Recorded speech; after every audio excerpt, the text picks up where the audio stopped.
Bom dia, pessoal. Paz de Cristo. Amém. Vamos fazer uma oração? Pai, no nome de Jesus, nós consagramos essa manhã a Ti, colocamos a nossa vida à Sua disposição, pedimos a direção do Teu Santo Espírito para que possamos compreender a Tua vontade através da Tua palavra. Venha nos inspirar, venha iluminar, venha nos mostrar o caminho e que possamos enxergar além daquilo que está escrito. Nós entregamos nas Tuas mãos esta manhã, em nome de Jesus. Amém e amém. Amém. Vamos lá, pessoal. Hoje nós estamos no capítulo 15 do livro de Josué. Capítulo 15 do livro de Josué. Estamos nesse desafio de analisar o livro de Josué capítulo por capítulo e versículo por versículo, né?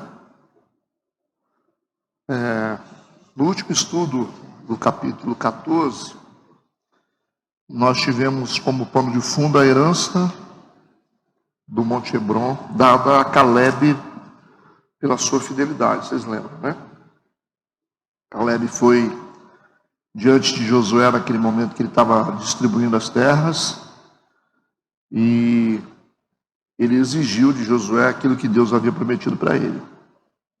Nós lembramos bem, né? Então, assim, o capítulo 14 foi praticamente em cima dessa fidelidade de Caleb e a herança que ele recebeu.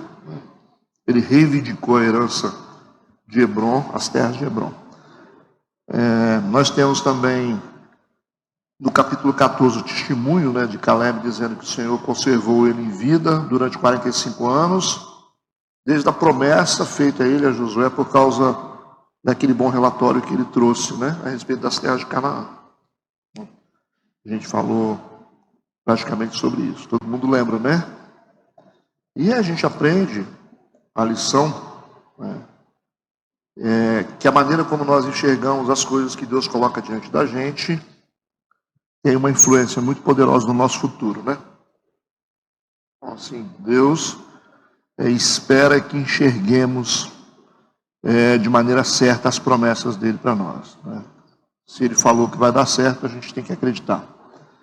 Então vamos começar aqui, eu quero ler alguns versículos para a gente fazer a introdução. Capítulo 15, né? O texto está dizendo a herança de Judá.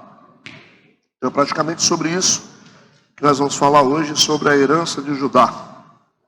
O texto diz assim: a sorte que coube à tribo dos filhos de Judá, segundo as suas famílias, foi até o termo de Edom, o deserto de Zim para o sul, na extremidade do lado meridional.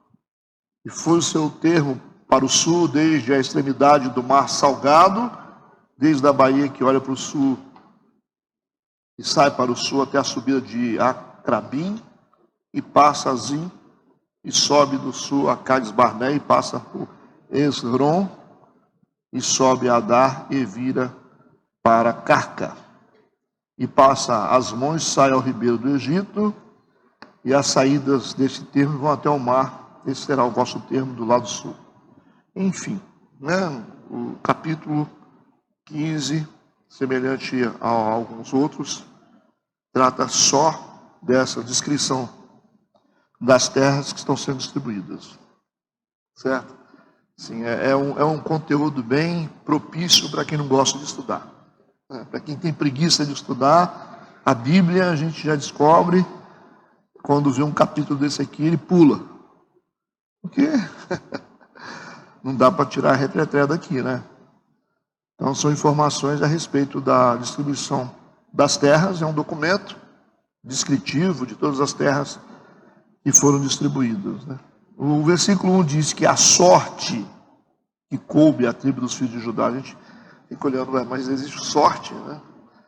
no meio do povo de Deus. Então toma cuidado quando você for interpretar texto, sem se aprofundar no que está dizendo. Vamos entender isso aqui. A sorte que coube à tribo dos filhos de Judá, segundo as suas famílias, foi até o termo de Edom, o deserto de Zim, para o sul, na extremidade do lado meridional. Então vamos lá. A gente não vai poder ler esse capítulo inteiro, a gente não vai dar conta, por quê? Porque tem, acho que aproximadamente 63 versículos, né? E nem todos os versículos vão trazer orientação para a gente, tá? Então tem coisas que não são necessárias. Mas a gente vai ver o que é mais importante. Embora tenha tantos versículos, ele vai ser mais rápido do que você imagina. Josué, aqui, ele está seguindo o mesmo princípio que Moisés havia estabelecido para ele. Em Números, no capítulo 26, do versículo 52, está lá as informações de Moisés de como Josué deveria fazer a distribuição das terras para as tribos, né? Eles conquistaram as terras e agora eles vão distribuir entre as tribos. E Moisés disse o seguinte, as tribos maiores, elas devem receber mais terras. Foi isso que Moisés disse, antes de morrer. Ele falou, as tribos maiores, lógico, né, devem receber mais terras. E as menores, automaticamente, vão receber menos terras. Então, essas cotas eram feitas ou distribuídas por sorteio. Por isso que o texto começou dizendo, a sorte que coube aos filhos de Judá. Então, pois bem, o tamanho da terra já tinha um princípio estabelecido. Se a tribo for maior, ela recebe terra maior. Se for menor. Agora, a qualidade da terra era feita a distribuição através de sorteio. Entenderam isso? A diferença? Tamanho já tinha um critério estabelecido. Mas a qualidade não. O cara falou que era essa aqui. Interessante que para Caleb não foi feito esse critério, não aconteceu, né? Ele já tinha recebido a promessa de Deus, então ele já foi diante de Josué e falou, eu quero as melhores aí, eu quero a terra de Hebron, porque Deus disse para a gente lá, quando nós tivemos uma visão boa do local, trouxemos um bom relatório a respeito da terra, tivemos uma visão positiva, diferente dos outros 10 espias que inflamaram o povo, nós tivemos uma visão positiva. E por causa disso, Deus prometeu para a gente as terras de Hebron, e a gente quer a terra agora. Certo? Mas o restante das tribos passavam por sorteio. Agora, como era esse sorteio? Vamos jogar os dados? Vamos ver. Vamos tirar para o ímpar? Qual era o critério de sorteio deles? A gente não pode dizer que esse critério era através de Urim e Tumim, as pedras que estabeleciam a decisão de Deus na época, vocês já estudaram isso? Porque Urim e Tumim estabelecia a vontade de Deus. Então a gente não pode dizer que é sorteio, Urim e Tumim. Então talvez eles usaram aqui outros meios para sortear a terra, né? Vamos jogar no palito, vamos ver quem... Enfim, vocês entenderam, né? É interessante também a gente perceber aqui que o versículo 1 começa dizendo que coube a tribo dos filhos de Judá, segundo as suas famílias, recebeu o termo de Edom, deserto de Zim, para o sul, na extremidade do lado meridional. O que chama atenção é ver aqui a tribo de Judá recebendo em primeiro lugar as terras. Quando começou a distribuição das terras, a tribo de Judá, ela foi a primeira a começar a receber. Isso aí é estranho. Por quê? Porque normalmente a distribuição de lotes de terra nessa situação aqui era feita primeiro por primogênito. Lógico. Isso era um princípio, né? O primogênito deve receber as primeiras porções e deve receber porção dobrada. Só que Judá não é o primogênito. Aliás, Judá foi o quarto filho. Então, nasceu primeiro. Quem nasceu primeiro foi Rúben. Então, na lógica, quem tinha que receber as primeiras terras, quem deveria receber primeiro, o sorteio tinha que começar primeiro, a prioridade deveria ser de Rúben. Certo ou não? Certo. mas quem está recebendo aqui é Judá. A tribo de Judá, mesmo considerando que Judá foi o quarto filho na ordem de nascimento. Tudo bem. Mas por que o Rúben perdeu o direito de primogenitura? Vocês lembram? Porque ele resolveu se deitar com a concubina do pai dele. Jacó tinha várias mulheres, nessa época podia, tá certo? Que fique bem claro, é uma questão cultural, porque tem gente que gosta de pegar a Bíblia para poder aplicar princípios e diz, aqui está na Bíblia, né? Isso aqui também está na Bíblia, né? Então é uma questão cultural que podia, né? Ter várias mulheres, mas o filho do Jacó resolveu se deitar, a gente fala se deitar para ficar mais bonito, né? Com uma das concubinas do seu pai. Por isso ele perdeu o direito de primogenitura. Isso está no capítulo 49 de Gênesis. Entendido? É importante a gente entender essas informações. Judá, ela é uma tribo interessante, que nós já falamos. Por que Judá é interessante? Porque foi da tribo de Judá que nasceu o rei Davi. Não é isso? Mais interessante ainda que é da tribo de Judá que nasceu quem? O Messias, Jesus Cristo. Agora a tribo de Judá, ela teve um comportamento interessante. Então, por isso que é importante, como igreja, a gente tomar cuidado. É interessante nós observarmos o tipo de comportamento que a gente tem e as reações que a gente tem diante de algumas situações. Ok? Porque Deus é um Deus que observa a gente. Às vezes a gente questiona por que certas coisas a gente não recebe, por que certas coisas a gente não tem, mesmo que nós estamos dentro do mesmo contexto espiritual. Mas Deus tem promessa para todo mundo. Essa é a verdade. Deus quer que todo mundo fique bem, Deus quer que todo mundo prospere, que todo mundo tenha dinheiro, que todos tenham boas famílias, que todos tenham saúde. E não é porque você vem na igreja, porque você faz parte de um hall de membro, né? E você tem direitos, você pode ter direitos iguais, mas isso não significa que você vai tomar posse desses direitos. É muito interessante a gente saber essas coisas, porque explica alguns questionamentos de alguns crentes, de ficar, por que né, isso acontece comigo, não vou na igreja mais, porque eu não consigo, fulano consegue, então essas coisas de gente imatura que fica fazendo questionamento para Deus a respeito de coisas que não entende. Mas aqui te dá uma explicação boa, porque que Judá foi escolhida primeiro por causa da atitude de Judá, por causa da atitude de Caleb. A atitude voluntária de Caleb trouxe grandes bênçãos para a tribo que ele estava inserido. Né?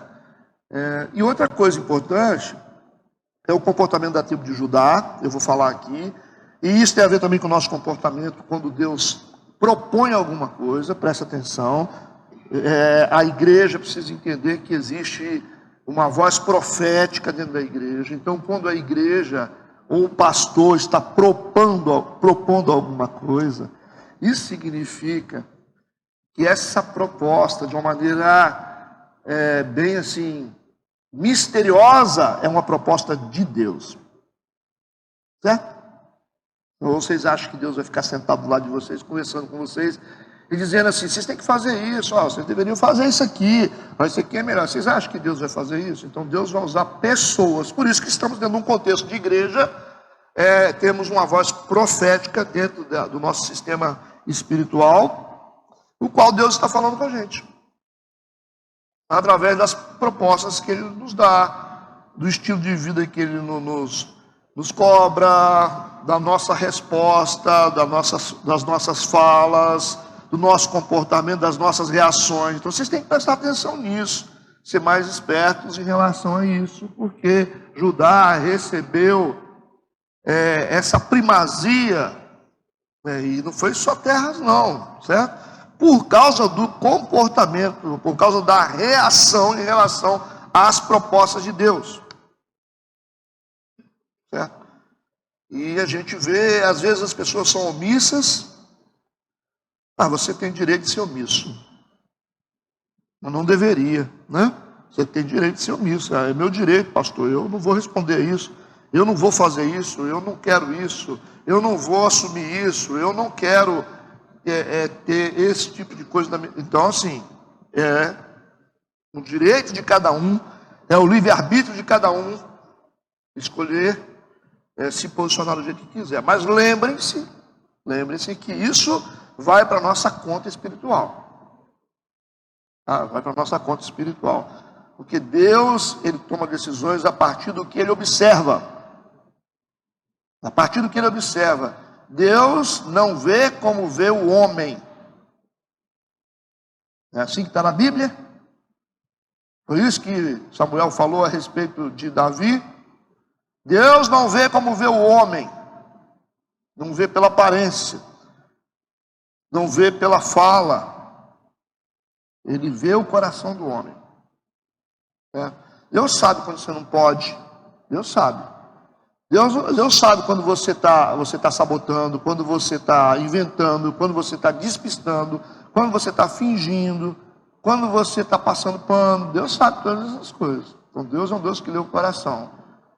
Então, a nossa vida é definida pelas nossas respostas a Deus, aquilo que Deus está propondo. E Deus nos propõe através do contexto de igreja. Isso vai de cada um, né?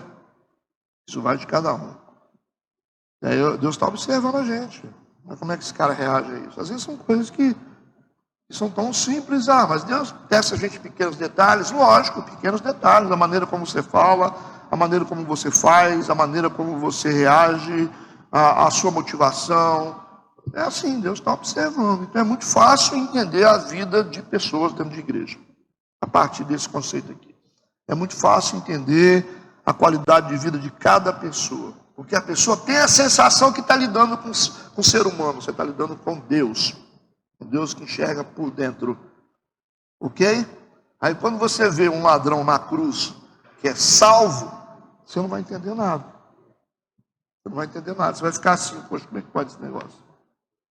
Como pode um ladrão receber a salvação em questão de minutos? Hoje mesmo estará comigo no paraíso.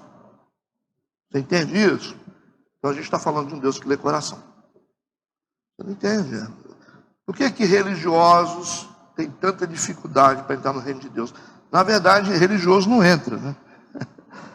Religioso não entra. Você vê que o Nicodemos teve que nascer de novo.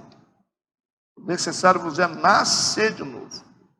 É um cara religioso, doutor da lei. Só entra se for assim. Quem não nascer da água e do Espírito não pode ver o reino de Deus. Foi essa palavra que Jesus falou, não pode. A porta está fechada, meu amigo. Se você não nascer de novo, você não entra no céu. O jovem rico disse, o que eu vou fazer para ter a vida eterna? Aí ele falou assim, você sabe os mandamentos? Jesus falou para ele. Ele falou, claro que eu sei. Amar a Deus sobre todas as coisas, o próximo como a ti mesmo, eu sei tudo. Ele falou, você entende o que você está lendo? Você entende mesmo? Como é que você entende isso aí? Uma coisa é ler, outra coisa é entender. É religioso lê, mas não entende, né? Ele falou, então faz tudo isso aí, cumpre isso aí que vai dar tudo certo para você. E começa assim, vende tudo que você tem e dá para os pobres. Aí, não, aí você está querendo demais, né, Jesus? Aí você está querendo demais, né? Abaixou a cabeça e saiu. Não foi embora. Aí era um jovem que guardava os mandamentos, né? Era um jovem de igreja que tinha a sua meditação nas escrituras, com certeza, né? Mas ele falou, não dá para mim. Então a gente precisa aprender a partir dessas coisas, né? A tribo de Judá é um exemplo, porque foi uma escolha. Estava lá na 4ª posição, foi jogado para a 1ª. Recebeu as melhores terras e foi responsável da árvore genealógica dela nasceu Jesus. Que privilégio, né? Privilégio. Por causa de decisões. E é interessante que Judá foi a primeira tribo a marchar, né? Quando as tribos se separaram e precisavam marchar, Judá foi a primeira a marchar, né? Eles acampavam ao leste do tabernáculo, numa posição bem estratégica, perto do santuário. Judá foi a primeira tribo chamada para a guerra e respondeu bem. E também tem aqui uma palavra de Jacó em relação à tribo de Judá, a Judá, né? Gênesis 49, uma palavra profética que foi dada por Jacó aos seus filhos quando ele estava no leito de morte. Vocês lembram disso? Gênesis 49, versículo 8. Aí Jacó disse uma palavra interessante, deu uma palavra para cada filho, mediante ao comportamento deles, mediante a atitude deles voluntária, de responder aos desafios de Deus. Então, ele fala para cada um, vocês conhecem a história, já começa lá no primeiro versículo, mas quando chega em Judá, Gênesis 49, versículo 8, ele disse o seguinte: Judá, a ti te louvarão os teus irmãos. Vocês vão receber louvor, tá? Os teus irmãos. A tua mão será sobre o pescoço dos teus inimigos, e os filhos do teu pai a ti se inclinarão. Só aqui com a palavra do pai. Essa palavra do pai não veio simplesmente porque o pai decidiu, mas por causa de atitudes anteriores de Judá. Tanto é que Rúben também recebeu uma palavra negativa do pai porque se comportou mal. Tá certo? Porque se comportou mal. As palavras de quem está sobre você, elas vêm conforme as suas atitudes. Entenderam ou não entenderam? Lógico. Quem está em posição de autoridade, estou falando de mim, eu também estou sujeito à autoridade, né? Quem está debaixo de autoridade precisa entender que aquilo que sai da boca de quem está em cima define o nosso futuro. Certo? Então, assim, tem que tomar muito cuidado com o que a gente faz, como a gente reage, como que a gente responde às coisas, porque aquilo que sai da boca do pai é muito importante para a vida de um filho. Entenderam ou não entenderam? Vocês são gente inteligente, não é? Vocês são inteligentes. O nome Judá, traduzido no hebraico, significa louvor. O nome já está, né? Louvor. Por isso que Jacó disse: os teus irmãos vão te louvar, e você terá uma mão sobre o pescoço dos teus inimigos. Vai ser uma tribo de guerra vencedora, que vai destruir os inimigos. Seus irmãos vão se inclinar para você. Certo? No versículo 9 e 10 do capítulo 49 de Gênesis, a gente continua, ele está dizendo: Judá é um leãozinho. Olha, de onde veio o leão da tribo de Judá, o símbolo dessa tribo. Cada tribo tinha uma bandeira. O símbolo, né, que representava essa tribo era o leão. Por isso que Jesus era chamado de leão da tribo de Judá, não é isso? O diabo, ele ruge como um leão, ele quer imitar, mas o leão aqui é Jesus. Jesus foi cordeiro, mas ele é um leão, certo? Judá é um leãozinho, da presa subiste, filho meu, encurva-se e deita-se como um leão, e como um leão velho, quem o despertará? Versículo 10. O cetro não se arredará de Judá, nem o legislador dentre seus pés, até que venha Siló. Siló, sabe o que significa? Messias. O cetro, olha o que ele disse: o cetro não se arredará de Judá. Significa que essa tribo vai ser uma tribo, a previsão aqui do pai é uma tribo de guerra e uma tribo real ao mesmo tempo. Uma tribo de reis e de homens valentes. Entendido? Por isso que tem cetro e tem a mão no pescoço do inimigo. Que bacana, né? Tribo guerreira e tribo real. Essas são as palavras do Jacó para Judá. Tudo bem? E o versículo 10 diz: o cetro não se arredará de Judá. Não vai sair. Vocês vão ter essa condição real. Vocês serão reis. Até que, é o que está escrito? O cetro não se arredará de Judá, nem o legislador dentre seus pés, até que venha Siló. E a ele se congregarão os povos. Traduzindo, vocês vão ter direito a trono, certo? Vocês estarão numa posição real, e vocês vão legislar, vocês vão estar no governo, vocês vão estar no controle, comandando tudo, até que venha Siló, até que venha o Messias. Depois que o Messias chegar, vocês vão se congregar a ele. E ele vai ser o rei. Certo? Foi isso que Jesus fez. Ele veio para reinar com a nação de Israel. Só que os judeus, o que aconteceu? Quando os judeus foram dominados pelo Império Romano, Roma tomou conta de tudo, o Império Mundial, né? Roma saiu... 4 impérios mundiais, Roma foi o império mais poderoso, império de ferro. É o império mais poderoso que já surgiu na face da terra, foi o Império Romano. Certo? E o Império Romano dominou o mundo. E dominou também todas as regiões de Canaã, dominaram tudo. Dominaram tudo. E os romanos... A proposta dos romanos para o povo judeu é o seguinte, romano é assim, né? Vocês podem ficar aí. Vocês podem ficar aí, com as regrinhas de vocês. E vocês podem cultuar o Deus de vocês, mas contando que vocês estejam debaixo dos nossos pés. Certo? Contando que vocês paguem impostos para a gente. Vocês vão receber e vocês vão pagar para a gente. Vocês podem continuar fazendo o que vocês têm que fazer, mas o fruto de vocês vem para nós.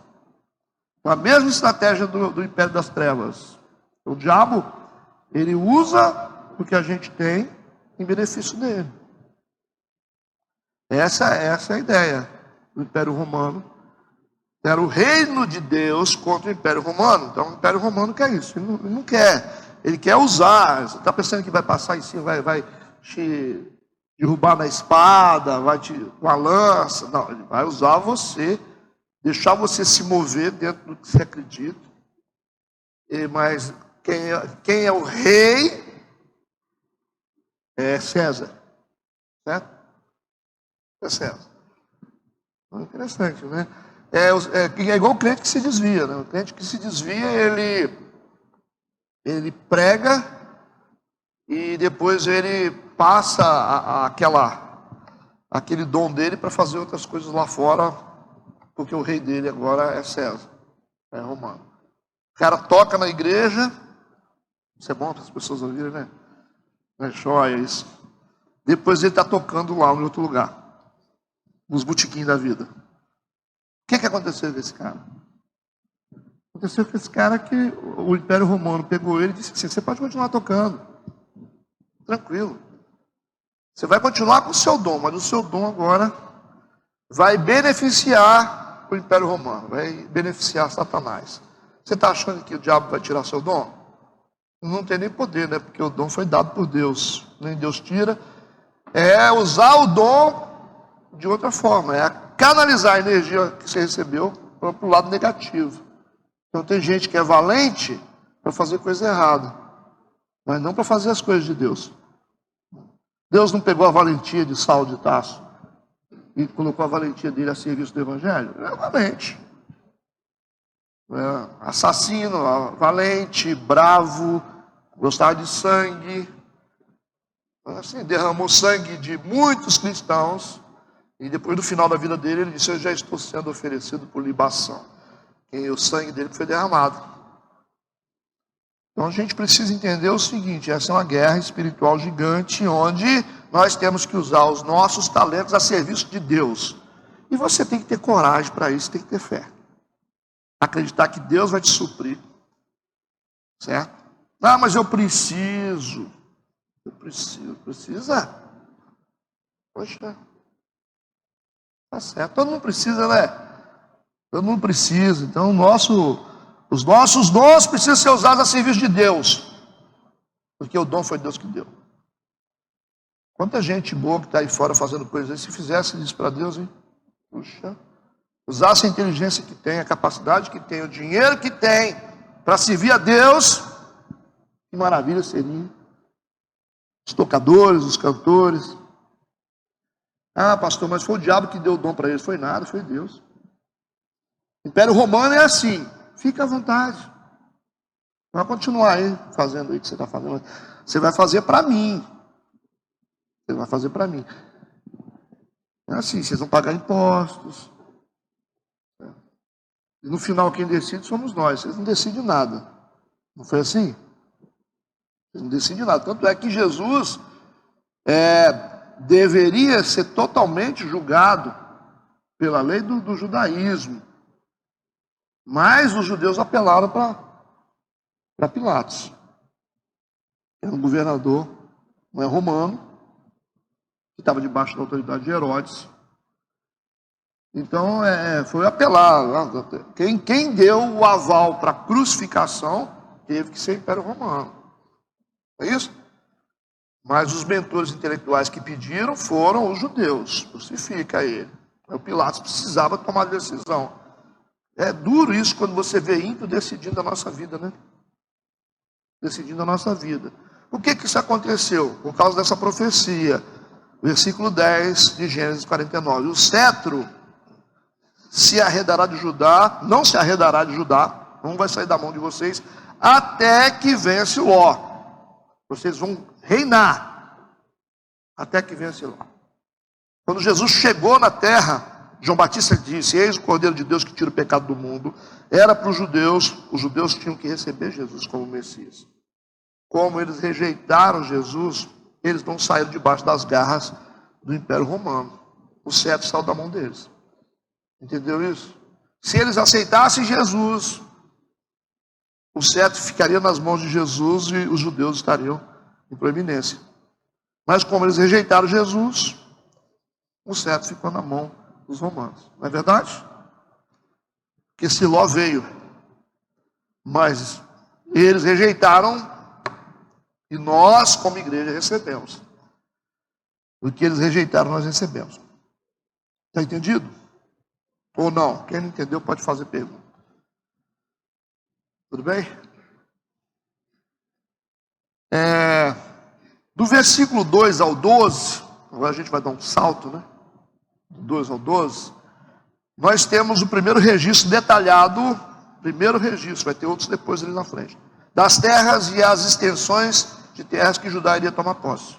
É disso que trata esse capítulo 15. Distribuição de terras para Judá. Judá está recebendo primeiro, porque Judá se comportou bem. A maior faixa das terras conquistadas, que se estendia pelo mar Mediterrâneo, você pode ir lá abrir o seu mapinha lá, que você quiser no Google, lá, você vai ver lá, o território de Judá é um território gigantesco. Você vai ver, o território de Benjamim é pequenininho. Mas Judá é extenso, assim, tem o mar Mediterrâneo do lado, assim, tem aquela extensão, aquela faixa de terra gigantesca, maior do que tudo. Está em destaque lá, o território de Judá. Que a gente conhece como Judéia. Então a gente tem do versículo 2 ao 12, do capítulo 15 de Josué, nós temos isso aí. As extensões das terras, detalhado, como se fosse um documento de escritura que Judá iria tomar posse. Maior faixa de terra conquistada foi para a mão do povo de Judá, da nação, da tribo de Judá, ok? E a terra se tornou conhecida como Judéia. Isso é entendido, né? Porque é importante saber disso, que as pessoas podem perguntar para vocês isso. Por que Judéia? Por que judeu? Por que hebreu? Vocês têm que saber responder isso.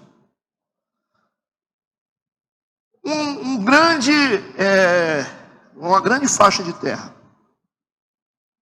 às margens, à beira do mar, né? E Rio Jordão, fontes de águas doces, bastante. Terras ao sul. O sul, você já sabe. É o que significa sul. Terras um pouco mais frias, certo?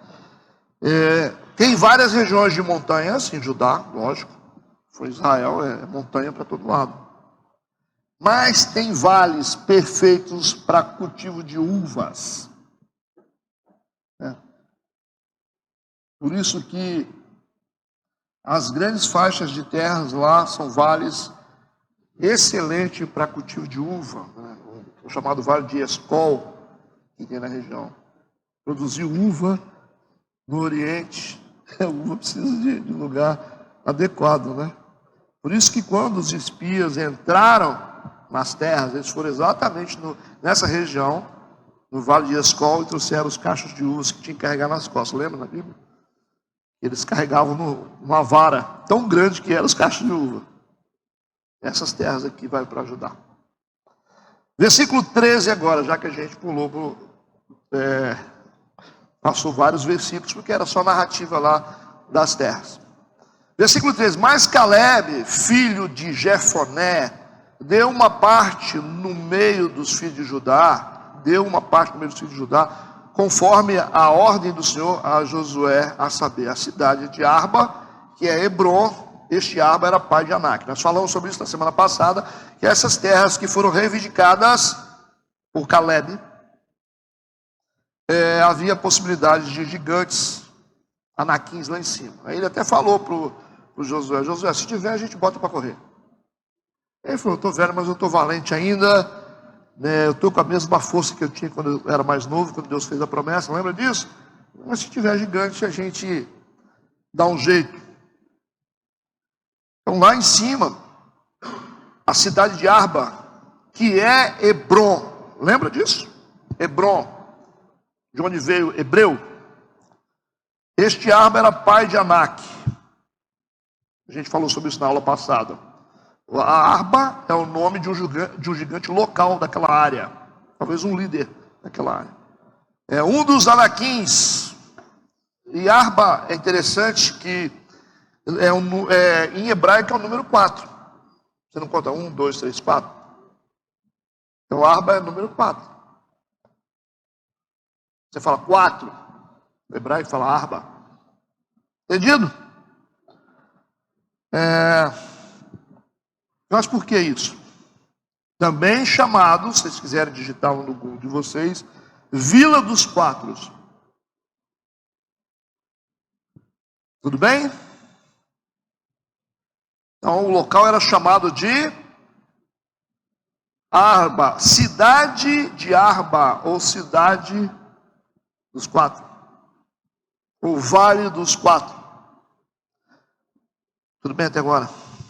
Por que os judeus gostam de chamar esse lugar de Vila dos Quatro ou Cidade dos Quatro? Por quê? Porque na tradição judaica, 4 pessoas notáveis estão enterradas ali, em Hebron. Olha como é que esse lugar é importante. Dentro da tradição deles, isso são judeus que defendem essa primeira ideia. Os judeus afirmam que Adão está enterrado ali, em Hebron. Certo? O primeiro homem, ele foi enterrado, era um homem.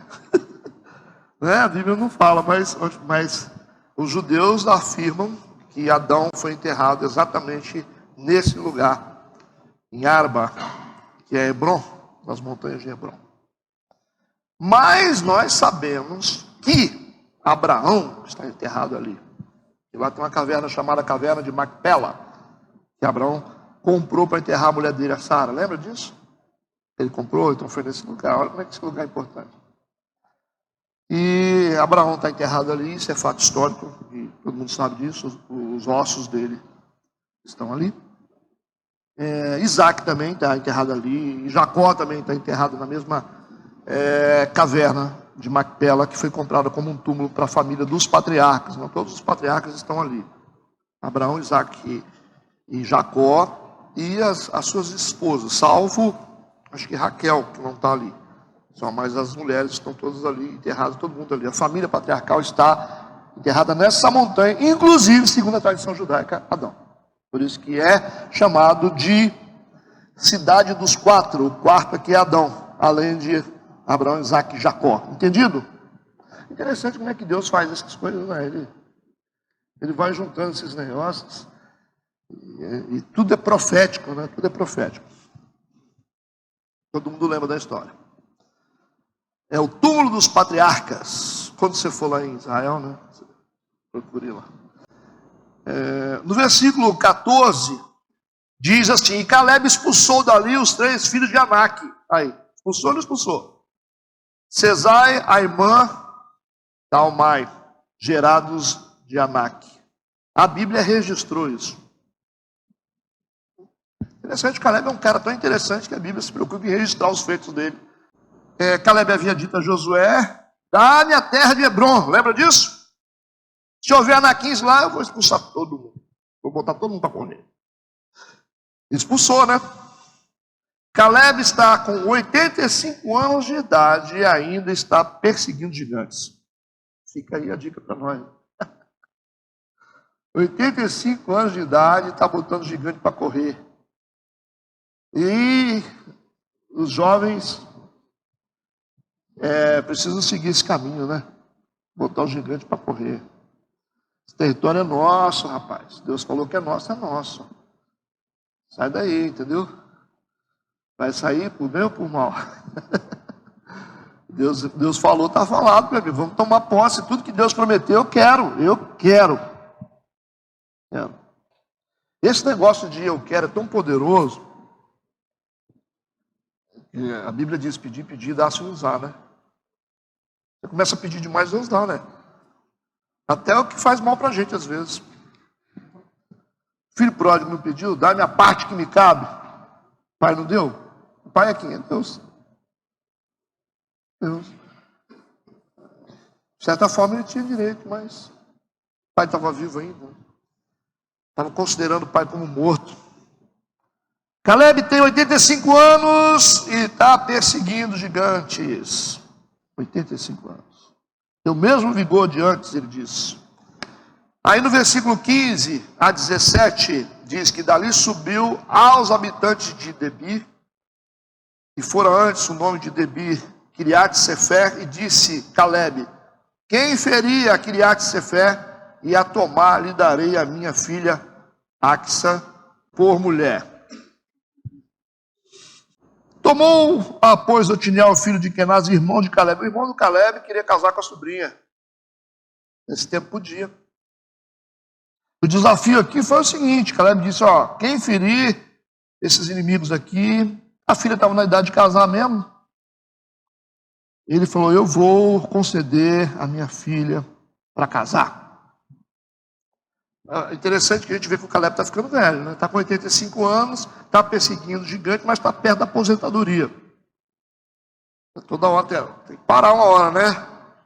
Ninguém é eterno. Está quase se aposentando. Agora ele vai ter que arranjar alguém para lutar por ele. Inteligente ele, Caleb. Né? Então eu acho que eu estou quase entrando nessa fase. Estou caçando gente para lutar por mim. Como é que é? Estou treinando gente para poder fazer guerra. Está difícil arranjar guerreiro, né? Mas à medida que o tempo vai passando, eu preciso intensificar cada vez mais essa busca por gente para fazer guerra, porque tem muita coisa para a gente lutar ainda. Tem muita coisa para a gente conquistar. Certo? E a nossa função é ficar preparando a turma que vem. Mas eu não tenho uma Axa para entregar, tá? Fica de vocês, porque... Aí outro vai gritar: mas tem uma Natalina. Está amarrado em nome de Jesus. Entregar não, vai ter que conquistar. Comprei um revólver, um álibi e uma pá. Estou brincando, gente. É só brincadeira, não leve em consideração os minutos de ignorância. Aí o Otiniel, que é o irmão de Caleb, ele vai se interessar nesse desafio. Vai ser o irmão que vai virar genro. E ele vai lutar. E vai casar com a menina. Interessante que o Otiniel aqui é um nome muito importante. É o cara que vai lutar e vai casar com a filha de Caleb. Que bom, né? Otiniel, ele tinha uma característica importante. Ele era um guerreiro, um líder piedoso. Um homem valente e espiritual. Que legal isso, né? Um homem de extrema coragem, de um homem preparado para a guerra, mas principalmente um homem de Deus. A Bíblia chama ele de homem piedoso.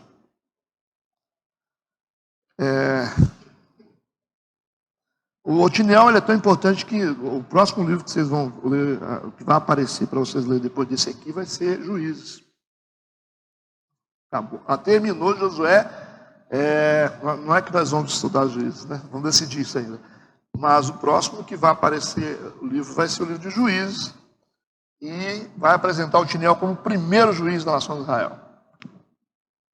Primeiro juiz. É o primeiro homem que vai comandar a nação de Israel, vai tomar decisões pela nação de Israel. Vai ser Otiniel.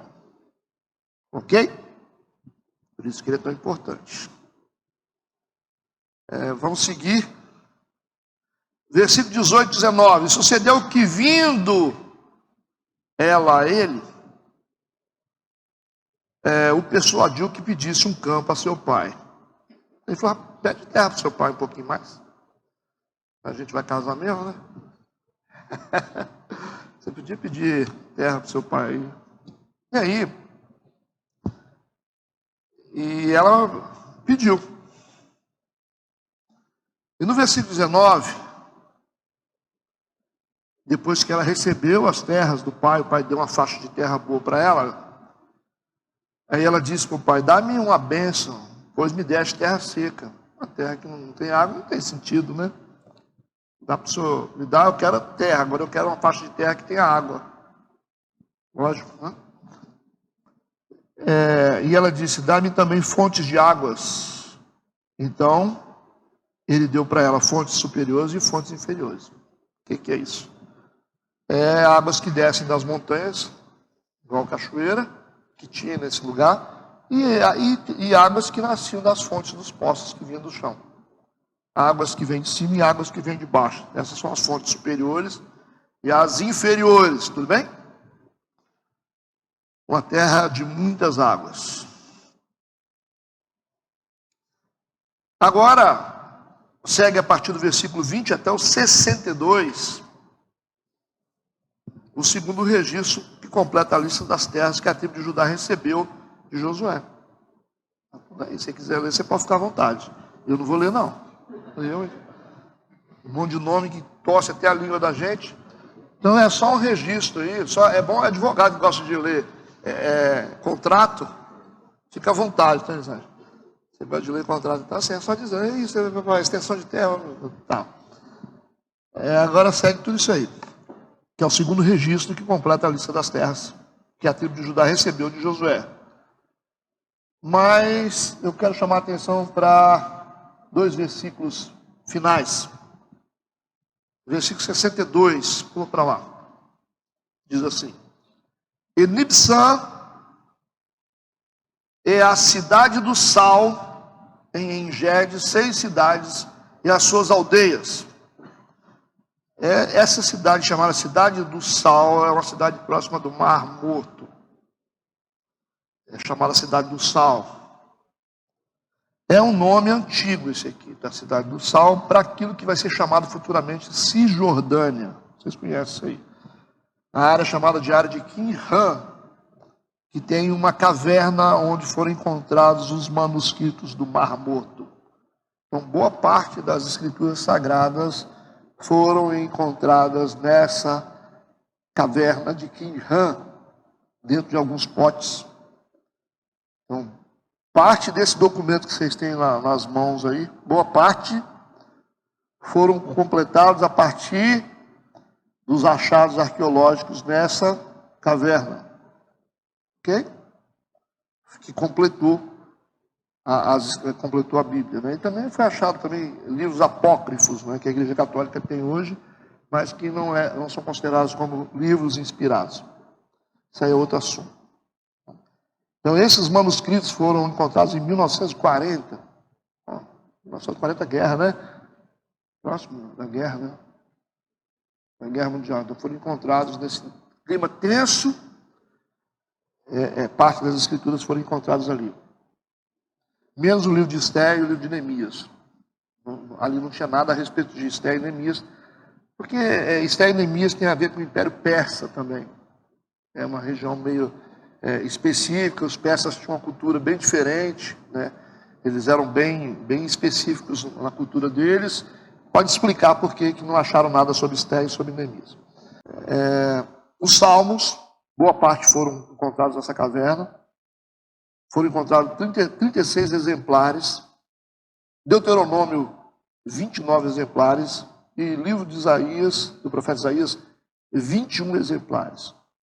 Então a Bíblia, para chegar no que está aí, ninguém não achou prontinho, não. Isso foi montado com tempo de estudo e com orientação do Espírito Santo, né?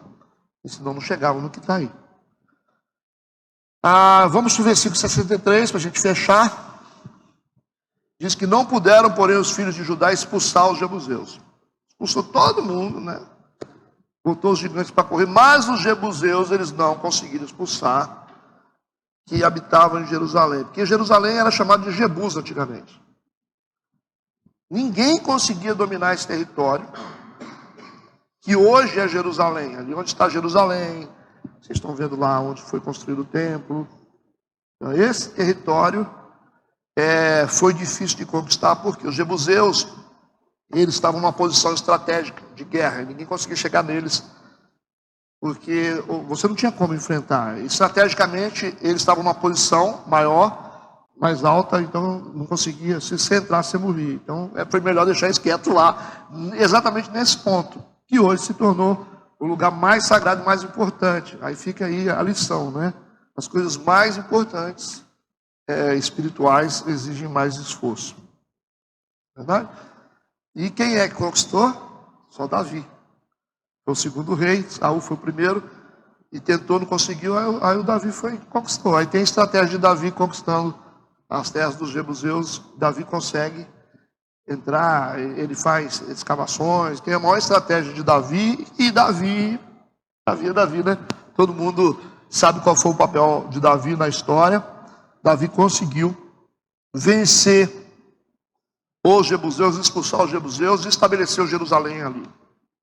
Porque a Jerusalém antes era Jebus, a cidade dos jebuseus. Por muito tempo Israel teve que conviver com a presença dos jebuseus, não conseguia expulsar. Se você for estudar a história de Davi, Davi deve ter algumas características, dá até uma pregação, né? O que Davi tinha de especial para conseguir conquistar essas terras de Jebus que ninguém conseguiu conquistar? Cabe uma pesquisa. Os jebuseus, como eu expliquei em algumas aulas passadas, jebuseus significa terra pisada. Esse campo dos jebuseus, se você olhar no mapa, tem a forma de uma pegada de homem, um pé. O mapa é chamado de terra pisada, que tem o significado de rejeição. Pessoas que são pisadas pelos homens. Então fica assim a questão da rejeição. É subjetivo que eu estou falando, não estou dizendo que é isso, mas fica aí, dentro da linguagem espiritual, uma área que precisa ser vencida pelo povo de Deus, porque o que é contrário à rejeição é a altivez de espírito, né? Gente altiva é gente que no fundo se sente rejeitado. É isso. Toda pessoa que se sente rejeitada, se sente inferior, se torna altivo como um sistema de defesa. Então a altivez é a marca dos jebuseus, e Davi conseguiu vencer isso. Então, cuidado aí com a altivez. Eu sempre digo que o que derruba os homens primeiro é a soberba e a altivez. E o que derruba os homens de Deus, as mulheres de Deus, é soberba. Às vezes a pessoa fala assim: pastor, mas o cara roubou da igreja, o cara roubou lá da loja, mas ele caiu primeiro na altivez e a soberba. Mas o cara adulterou. Primeiro caiu na altivez, depois cai no adultério. Porque a altivez de espírito precede a queda, né? Então, se eu sempre defendo a ideia de que a humildade é a melhor arma de sobrevivência do crente. Infelizmente, tem muita gente que é soberbo, que está tentando provar alguma coisa através de aparência. Isso é muito ruim no meio do povo de Deus. Não estou dizendo que você não tem que ter dinheiro, que você não tem que ter carro, que você não tem que ter roupa boa. Estou dizendo que você tem que ser uma pessoa humilde. Humildade, certo? A humildade, ela é uma arma de proteção para nós. Que a Bíblia diz que Deus resiste ao soberbo, mas dá graça ao humilde. Graça. Tem muita gente que não vale muita coisa, como a maioria de nós, mas a gente está sendo preservado por causa da humildade. Se você tem problemas que você está tentando vencer na sua vida, pecados que você não consegue superar ainda, a única coisa que vai te ajudar a se manter perto de Deus até que você seja curado vai ser a humildade. Ok? Não precisa querer se aparecer. Não. Fique tranquilo. Fique em paz, que mais cedo ou mais tarde as pessoas vão saber o que você tem, você não precisa dizer. Não precisa não. Ah, mas não precisa. Vão saber. Vão saber. Jesus mesmo, ele não queria que ninguém soubesse de algumas coisas. Ele falava, não conta nada para ninguém. Ele não fazia propaganda de nada que ele fazia. Ele ia na casa do cara, não conta nada para ninguém, não conta nada para ninguém. E depois Jesus não se tornou conhecido, né? Ele foi colocado em cima de uma montanha depois. Mesmo morto, ele ficou em cima da montanha. Precisa falar. Ah, eu tenho isso. Ah, eu comprei isso. Quando eu vejo esses negócios perto de mim, eu falo, isso aí é candidato a beijar o chão rapidinho. Né? Porque quando vier a tentação, você vai ficar sozinho. Eu queria te dizer isso. Quando vier a tentação, você vai ficar sozinho. Não, seja humilde e não soberbo e altivo, porque esse é um sintoma de fraqueza e de terra pisada. É isso. Ponto. Final. Amém. Vamos orar. Obrigado, Senhor. Obrigado, Deus, por esse tempo na sua casa. Obrigado pela tua palavra. Nos dê um dia de paz, um dia de bênção, um dia de vitória. Abençoe tudo que faremos hoje. Em nome de Jesus. Amém e amém.